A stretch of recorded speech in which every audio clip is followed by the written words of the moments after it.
तर नमस्कार शेतकरी मित्रांनो. तर मित्रांनो, आजच्या या व्हिडिओमध्ये तुम्हाला सांगणार आहे, जर कोणाला बंदिस्त शेळीपालन करायचं असेल तर त्याच्यामध्ये बघा, आता जास्तीत जास्त शेळ्या सेट होत नाही.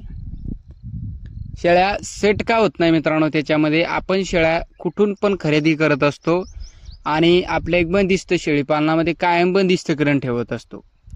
तर त्याच्यामध्ये काय होत असतंय, जे आपले शेळ्या आहेत तर ते आपण कुठून खरेदी केलं पाहिजे, कशा पद्धतीची तयार केल्या पाहिजे, सविस्तर माहिती तुम्हाला आपण या व्हिडिओमध्ये सांगणार आहे. तर शेवटपर्यंत व्हिडिओ नक्कीच बघा. सुरुवात म्हणजे काय शेतकरी मित्र, काय तरुण मित्र हे काय करत असतात, शेळीपालन करण्याची इच्छा एक जागरूक होत असते, बाबा शेळीपालन करायचं फायदेशीर. पण ते काय करत असतात, शेळ्यामागे एक फिरण्याचा त्यांना कंटाळा येत असतो, फिरस्तीमध्ये नाही तर एक त्यांना पूर्णतः बंदिस्तमध्ये करायचं असतं. मग ते काय करतात, आपल्या गावात आपल्या एक याच्यामध्ये जे गावात असतील शेळ्या, जे एक तरुण असो बुजुर्ग असो फिरस्तीमध्ये काम करत असतील, तर त्याच्याकडून ते शेळ्या खरेदी करत असतात. आणि त्यांच्याकडून शेळ्या जर खरेदी केल्या तर ते शेळ्या त्यांच्याजवळ बंदिस्त होत नाही. तर बंदिस्त का होत नाही बघा, ते शेळ्या कायम एक लहानपणापासून जर आपण बघितलात तर ते शेळ्या एक पूर्णतः फिरस्तीमध्ये राहिलेल्या असतात लहानपणापासून. आणि आपण एकदम जर त्यांना एक बंदिस्त केलं तर ते बंदिस्त होत नाही, किंवा आपल्याला लागतो तेवढा त्याच्यामध्ये रिझल्ट मिळत नाही, किंवा ती शेळी सुदृढ बनत नाही. जे आपण त्यांना चारा टाकतोय, खाण्याला एक सर्वसाधारण खायला चारा टाकत असतो, तुती टाका, मेथी घास टाका, पण एवढं टाकून सुद्धा ते शेळ्या एक चांगल्या एक तंदुरुस्त बनत नाही. तर बघा मित्रांनो, बंदिस्तमध्ये जर तुम्हाला काम करायचं असेल तर मग फिरस्ती शेळीपालनातून कधीच शेळ्या खरेदी करू नका. फिरस्ती शेळीपालन जे आपले तरुण मित्र शेतकरी मित्र करत असतील तर त्यांच्याकडून शेळ्या कधी खरेदी करू नका. किती सदृढ किती तंदुरुस्त शेळी असेल फिरस्तीमधली, तर ती आपल्या एक बंदिस्त शेळीपालनामध्ये ती शेळी खरेदी करू नका. कायम ती तुमचं एक नुकसान होतं असतंय. बंदिस्त शेळ्या एक भूस खात नाही, त्याच्यानंतर तुरीचं भूस चांगलं खात नाही, काही शेळ्या तर खातात काही पण ते एक तेवढा तुम्हाला चांगला त्याच्यामध्ये रिझल्ट मिळत नाही. तर काय मित्र म्हणतील, मग आता बंदिस्त शेळीपालन आम्हाला करायचं, तर मग शेळ्या कुठून खरेदी केल्या पाहिजे? तर शेळ्या आपण एक सर्वसाधारण स्वतः जर तुम्हाला वेळ असेल, आपण खूप व्हिडिओमध्ये सांगितलेलं आहे, आत्ता सुद्धा सांगतो, जर तुमच्याजवळ वेळ असेल, तुम्हाला उत्पन्न थोडंसं लेट मिळेल, जर तुम्हाला चालत असेल उत्पन्न थोडंसं लेट मिळेल तुम्हाला, आपण सांगतो याच्यामध्ये. तर सुरुवात म्हणजे बघा, कोणतीही शेळी असो, पूर्णतः त्यांच्या एक पाटी असो, जे आपले चांगल्या शेळ्या असतील, तुम्हाला माहीत असेल की एक शेळी फिरस्तीमध्ये असेल काय हरकत नाही, फिरस्तीमध्ये असेल तर काहीच हरकत नाही. पूर्णतः एक 4-4, 5-5, 4-4, 5-5 अशा एक महिन्याच्या एक रेंजमध्ये आपल्याला एक लहान लहान पाटी खरेदी करायच्या. तर पाटी खरेदी करून सुद्धा आपण आपले शेळीपालनाला एक सुरुवात करू शकतो. पण ह्या पाटीपासून तुम्हाला फायदा असा मिळेल मित्रांनो, ज्या आपल्या शेळ्या आपले सेट होत नाही, तर ह्याच पाटी जर तुम्ही एक लहानपणापासून तुमच्याजवळ सेट केल्या, तर ह्या पाटींना जे तुम्ही खायला टाकसाल, सर्वसाधारण गहूचं भूस टाका, एक सर्वसाधारण तुरीचं टाका, हरभऱ्याचा, कशाचं टाका तुम्ही, पण सुरुवातीला जर त्या पाटी खात असेल, किंवा काही 4-2 वेळेस खाणार नाही आणि खराब झाल्या तरी काय हरकत नाही, म्हणजे त्याच्यापासून आपल्याला त्या टायमाला काय उत्पन्न मिळत नसतो. तर त्या टायमाला आपण खराब म्हणजे असं काही नाही की तुम्ही चाराच टाकू नका, चारा टाकायचा आपल्याला जे टाकायचं ते. तर त्या शेळ्यांना सवय किंवा त्या पाटींना अशी सवय लागत असते त्या टायमाला लहानपणापासून, की त्यांना माहीत आहे की जे आपल्याला खायला मिळतंय ते आपल्यासाठी खूप चांगलं आहे, किंवा खात असतात. तर त्याच्यामध्ये तुम्ही आपल्या एक चांगल्या पद्धतीच्या शेळ्या, आपण मोठ्या मापाच्या किंवा चांगल्या पद्धतीच्या आपल्या मर्जीनुसार आपण त्याच्यामध्ये आपल्या शेळ्या एक बनवू शकतो. तर ही खूप सोपी ट्रिक आहे तुमच्यासाठी, जर तुम्हाला थोडंसं एक लेट उत्पन्न मिळेल याच्यामध्ये, पण तुमच्या एक गॅरंटीच्या शेळ्या.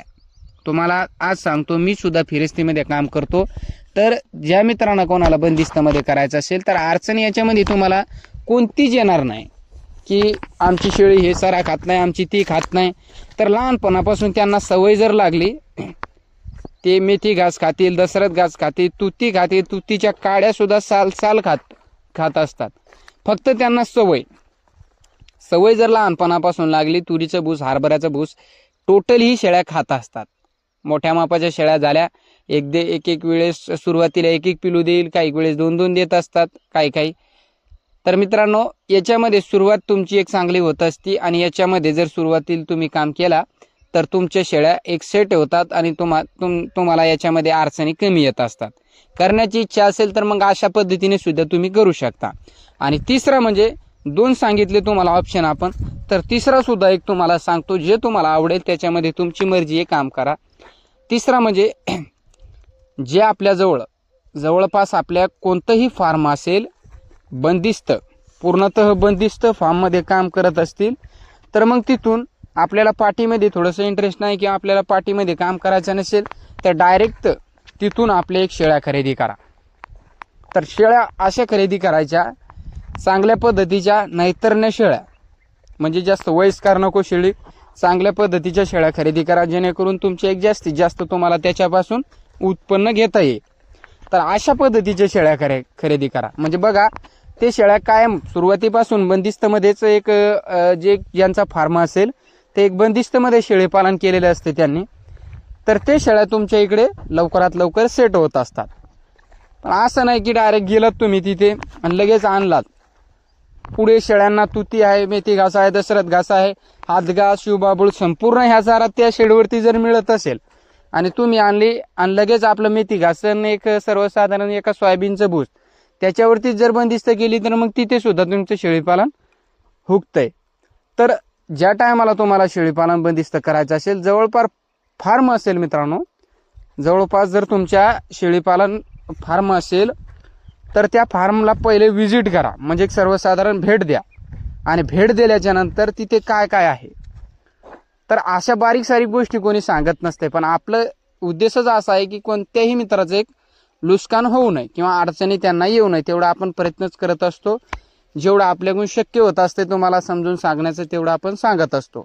सुरुवात म्हणजे बघा, पुढच्या 2 महिने 4 महिने लेट करा, 12 महिने लेट करा, काय हरकत नाही. पण त्यांच्या इथे काय काय चारा आहे, त्यांचं संगोपन कशा पद्धतीने आहे, ते शेळ्यांना काय काय देत असतात, खुराकाला काय, म्हणजे खुराकामध्ये शेळ्यांना काय देत असतात, लसीकरण कशा पद्धतीने करत असतात, तर आपण शेळ्या घेतोय त्यांच्याकडून, तर हे आपल्याला संपूर्ण त्यांच्याकडून माहिती सुद्धा घेतलीच पाहिजे. तर असं नाही मित्रांनो, गेले की लगेच शेळ्याच खरेदी केल्या की लगेच चालले, तर तसं नाही.